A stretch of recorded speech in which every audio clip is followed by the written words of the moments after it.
Hello mes enfers, j'espère que vous allez bien. On se retrouve aujourd'hui pour une nouvelle vidéo et aujourd'hui on va parler de 13 légendes japonaises. Mais avant toute chose, changement de lumière. Ouais, c'est un petit kiff comme ça. Aujourd'hui j'ai envie d'être en bleu. C'est parti.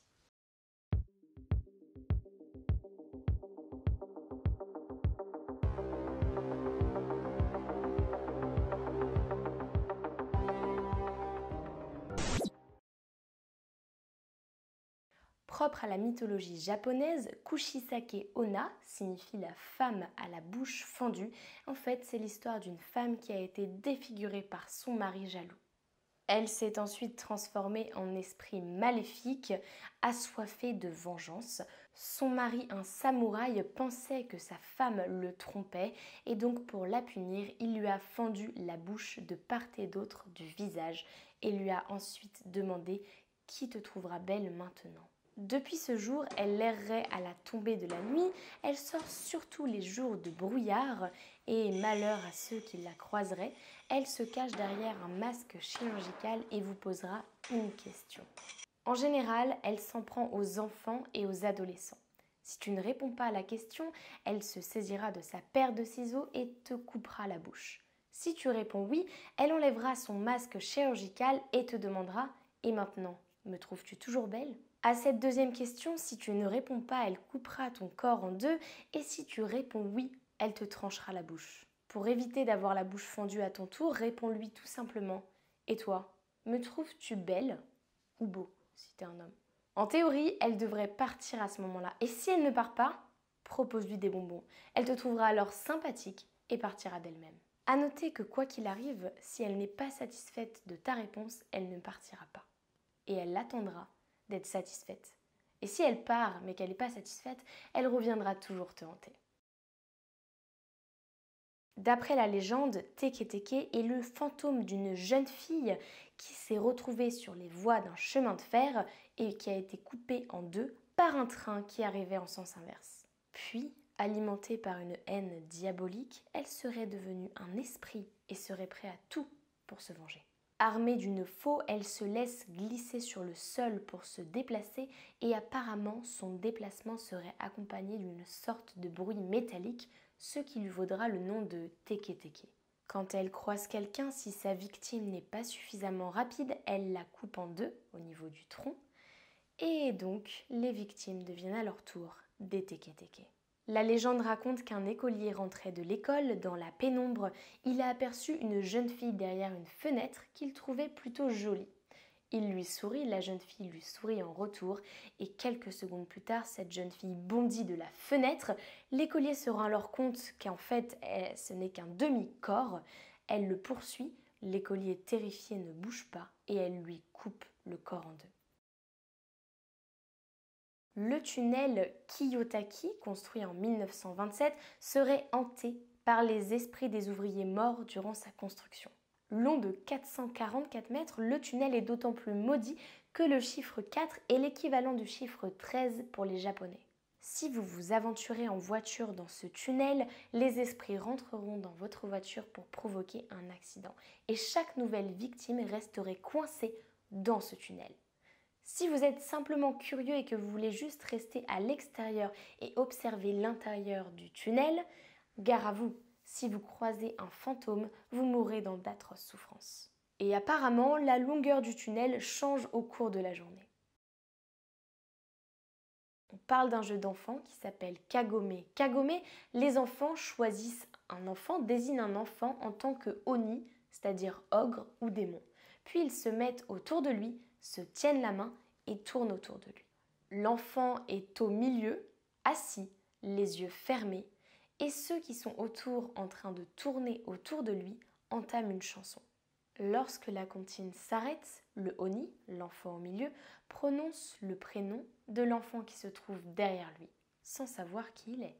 S'il ne se trompe pas, l'enfant derrière lui devient alors Oni à son tour, c'est-à-dire le démon.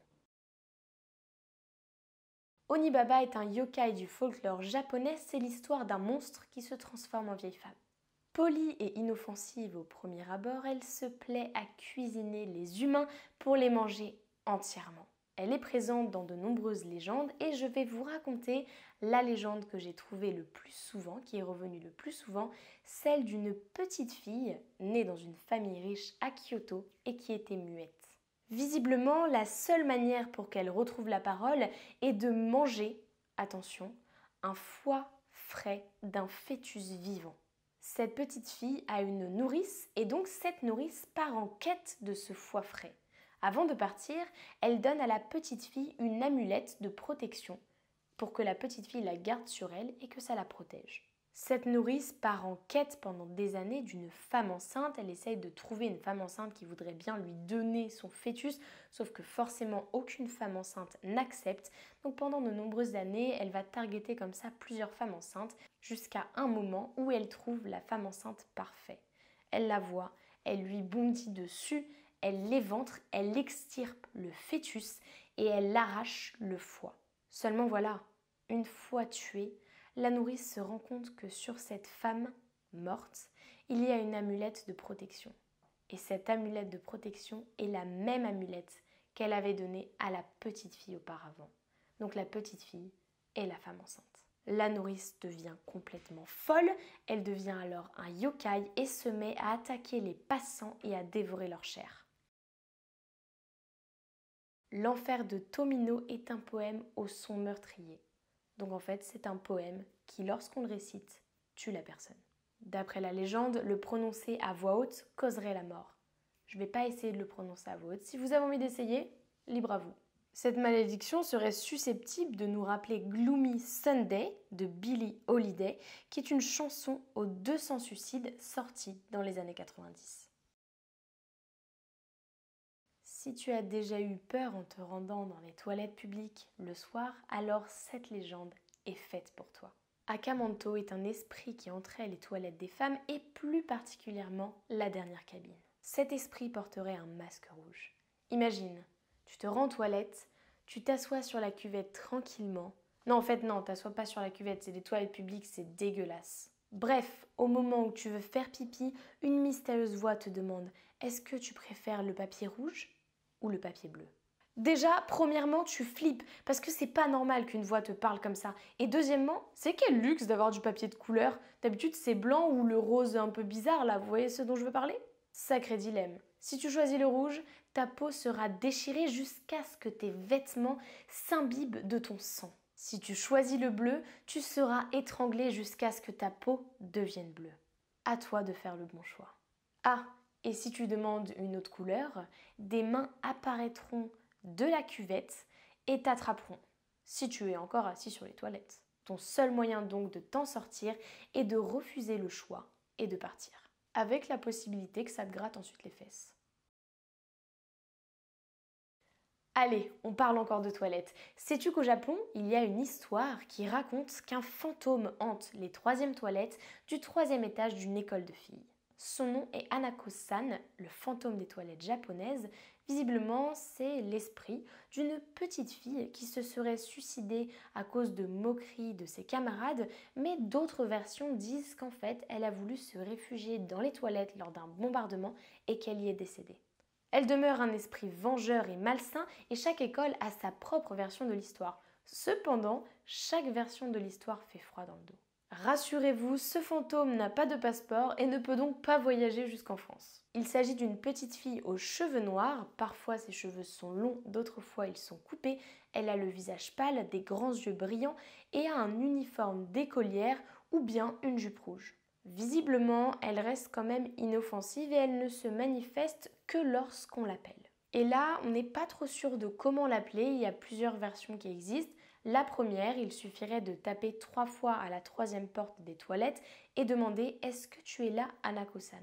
À ce moment-là, elle vous répondrait d'une voix assez timide. Elle vous dirait « Oui, j'y suis ».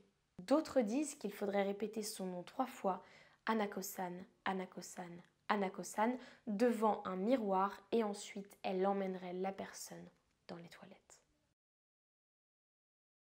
La fille de l'interstice est un petit esprit vivant dans les interstices de tes portes, de tes meubles, de tes tiroirs. Elle est assez mystérieuse, elle se cache n'importe où et finit par faire fissurer ta maison. Si par hasard tu croises son regard, elle te demandera de jouer à cache-cache. Après, si tu la trouves et que tu croises de nouveau son regard, ne te réjouis pas. Elle t'emmènera dans une autre dimension ou te prendra la main pour t'emmener en enfer selon son humeur. As-tu peur des fantômes? Onryo est un fantôme capable de faire du mal aux êtres humains, surtout si elle ne te porte pas dans son cœur. Ce fantôme vole les âmes des corps des victimes mourantes et est connu pour avoir peur du feu ou de toute forme se rapprochant du feu.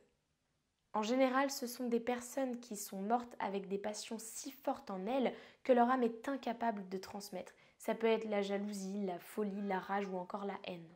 La légende a inspiré le personnage de fiction Kayako, l'esprit vengeur de The Grudge. Si vous ne connaissez pas ce film, je vous le conseille. Et le fantôme le plus connu, c'est le fantôme d'Oiwa. Waiwa, ouais, je sais pas comment, je vais vous l'écrire, je sais pas comment on le dit. C'est une femme qui a été brutalement défigurée puis assassinée par son mari lors d'un complot. Elle était en fait l'épouse d'un samouraï et s'il a fait ça, c'est tout simplement parce qu'il voulait épouser une autre femme. Donc, sa femme tuée a voulu se venger. La légende datant du XVIIe siècle raconte qu'une malédiction l'accompagne et que toute personne qui la raconte peut subir de graves blessures, voire la mort. Oh là là, les risques que je prends pour vous! À ce jour, les producteurs, acteurs, équipes de tournage qui s'intéressent à cette légende et qui s'en inspirent font très souvent des visites au cimetière où cette femme est enterrée pour lui demander la permission de raconter son histoire. En gros, ils prient et ils lui demandent sa bénédiction. Ok. Avant de te raconter l'histoire de Kashima Reiko, il faut absolument que tu saches quelque chose. Ceux et celles qui apprennent son histoire sont susceptibles de la provoquer. Alors, est-ce que tu es sûr de vouloir la connaître? Ok, tu l'auras voulu. Kashima Reiko, c'est un fantôme qui parcourt le Japon en quête de vengeance. Un soir, une femme fut violée et agressée par un groupe d'hommes. Les hommes, la pensant morte, l'ont laissée comme ça sur le bas-côté. Sauf qu'elle n'était pas morte. Elle a rampé et elle a essayé de trouver de l'aide. Elle n'a pas trouvé de l'aide. Un train est passé à toute vitesse et l'a coupée en deux. Et depuis, son esprit parcourt le monde pour se venger. Je ne pouvais pas parler de légende japonaise sans vous parler de la forêt d'Aokigahara. Vous la connaissez certainement, c'est une forêt qui s'étend sur 35 km², qui se situe au pied du mont Fuji et elle est aussi connue comme la forêt du suicide.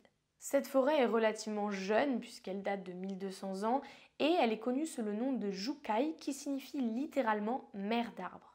La forêt d'Aokigahara est tristement connue pour le nombre de personnes décédées retrouvées depuis les années 1950 et la plupart du temps ce sont des suicides. En période de famine, les familles abandonnaient leurs enfants ou les personnes âgées car ils ne pouvaient pas s'occuper d'elles et donc ces enfants et ces personnes âgées mouraient dans cette forêt. La légende veut que leur âme n'ait jamais quitté les lieux et encore aujourd'hui, lorsque des Japonais veulent écourter leur vie, ils se rendent dans cette forêt pour se suicider, la plupart du temps par pendaison. Visiblement, lorsqu'on se rend dans cette forêt, les boussoles, les GPS et les appareils électroniques n'émettent plus vraiment. Tout est fait pour que le promeneur s'égare dans cette forêt. Elle serait hantée par de nombreux yurai, ce sont des fantômes vêtus de blanc qui à la nuit tombée crieraient leur souffrance. Et régulièrement, des randonneurs ou des pilleurs de cadavres disparaissent à jamais dans cette forêt. On retrouve même parfois des squelettes ou des corps à moitié dévorés. Ça donne envie de faire une petite balade dominicale là-bas, non? Satoru-kun est un esprit, un fantôme ou un démon, en fait on ne sait pas vraiment ce que c'est. On sait juste qu'il apparaîtrait sous la forme d'un petit garçon, qu'il connaîtrait tout sur le passé, le présent et le futur et qu'il répondrait à toutes vos questions. Pour l'invoquer, il suffit d'avoir une cabine téléphonique, des pièces de monnaie et un téléphone portable. Tu insères les pièces de monnaie dans la cabine téléphonique, tu composes ton numéro de téléphone, puis ton téléphone portable va sonner. Ensuite, tu diras « Satoru-kun, s'il te plaît, viens ici. Satoru-kun, s'il te plaît, montre-toi. Satoru-kun, s'il te plaît, montre-toi si tu es là-bas. » Après cette phrase, raccroche le combiné, éteins ton téléphone portable et l'esprit se manifestera dans les 24 heures. La première fois qu'il t'appellera, il se manifestera uniquement en te disant où il est, puis il raccrochera. Ensuite, il t'appellera plusieurs fois de suite pour te donner des indications et te dire qu'il est de plus en plus proche. Enfin, lors de son dernier appel, il te dira « je suis avec toi maintenant. Il faudra donc te dépêcher de poser ta question. Attention, juste quelques petites règles. Ne l'appelle pas si tu n'as pas de question, ne le touche pas et ne te retourne pas pour le regarder. Voilà, c'est la fin de cette vidéo sur les 13 légendes japonaises.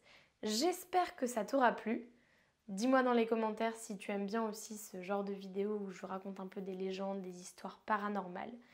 Et moi je vous dis à la semaine prochaine pour une nouvelle vidéo.